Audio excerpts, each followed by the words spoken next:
Greetings, hello, and welcome to your EdTech Quick Tip for this week. I got a good question last week at the Superintendent Summit. A superintendent asked if there was an AI generator that they could use to generate charts, graphs, etc.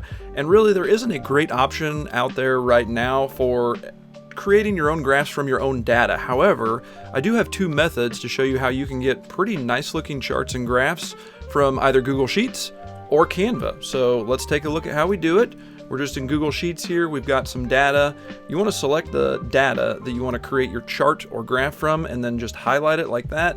Then you're going to go to Insert and you're going to go to Chart and boom, look at that chart. Like Google Sheets should not be able to do that kind of thing, should they? But we can also change it from a line chart to a column chart to a combo chart. All of these different charts, graphics in Google Sheets, that easy.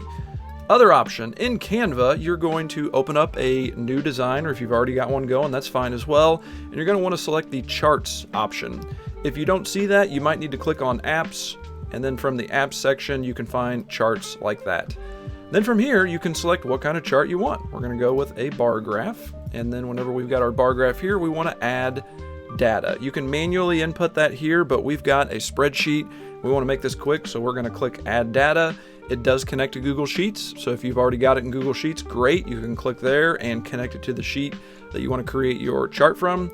Otherwise, you can click Upload Data if you have an Excel file that you've downloaded, or in my case, I've got a CSV file that I've downloaded.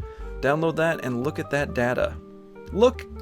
Just look at it. Just look at that data. And again, we can change it from a bar chart to a stacked bar chart to a stacked row chart to a pie chart to a donut chart. I like that. So that's two methods to take your data, and without even using AI, we can turn your boring data into beautiful, wonderful, chef's kiss charts.